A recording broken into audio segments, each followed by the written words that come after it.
Hai semuanya, kembali lagi dengan Miss Eka.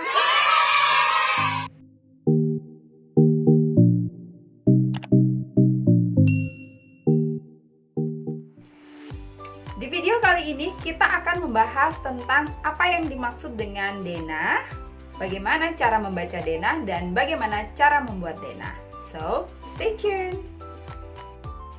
Berbicara tentang denah, itu tidak jauh dengan gambar atau bangunan. Nah, denah ini sebenarnya seperti peta, tetapi lebih kecil dari peta. Tujuan dari pembuatan denah ini adalah mempermudah si pengguna untuk menemukan sebuah lokasi dari sebuah bangunan atau sebuah wilayah.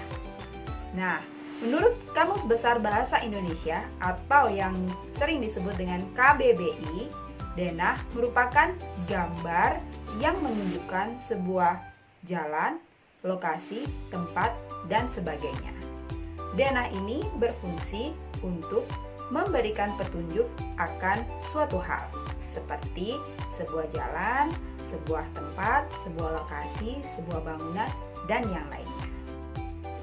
Selanjutnya adalah fungsi denah.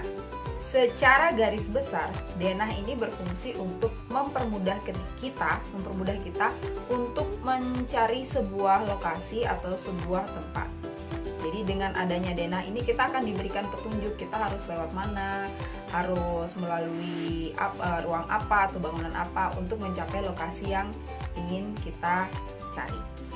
Jadi pada intinya dengan adanya denah ini akan mempermudah kita sebagai pengguna denah dalam mencari sebuah gedung, sebuah tempat di sebuah lokasi yang mungkin kita belum pernah masuk ke wilayah tersebut, kita belum pernah ke jalan itu, kita belum pernah masuk ke gedung itu.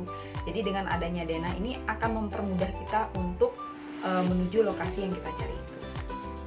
Denah itu sendiri dibedakan menjadi dua secara garis besar ya. Jadi ada yang pertama itu namanya denah rencana sederhana dan yang kedua adalah denah kompleks.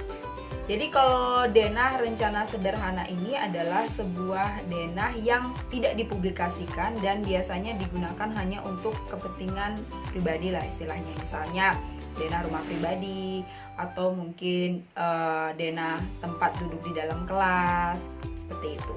Sedangkan untuk denah kompleks ini adalah denah yang membutuhkan atau menggunakan struktur pembangunan yang kompleks. Misalnya saja adalah denah sebuah lokasi wisata.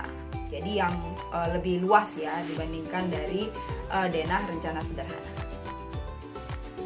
Selanjutnya adalah apa saja yang kita perlukan dalam membuat denah. Yang pertama adalah judul denah. Yang kedua adalah gambaran umum dari denah tersebut. Yang ketiga yang paling penting adalah arah mata angin. Dan yang keempat adalah petunjuk atau nama dari lokasi-lokasi yang ada dalam denah tersebut. Lalu yang terakhir adalah bagaimana cara membaca denah. Cara membaca denah yang pertama yang harus kalian lakukan adalah melihat arah mata angin sebagai pusat dari denah tersebut. Setelah kalian memperhatikan arah mata angin yang ada dalam denah itu, baru kalian akan menuliskannya dalam sebuah kalimat petunjuk. Dengan kalimat petunjuk itulah yang kalian kemudian akan mengetahui lokasi yang sedang kalian cari. Demikianlah video kali ini tentang denah. Semoga bermanfaat buat kalian semua. Sampai jumpa. Oh iya, tidak terasa sebentar lagi kalian akan segera naik kelas. Miss berharap semoga kalian tetap semangat untuk belajar.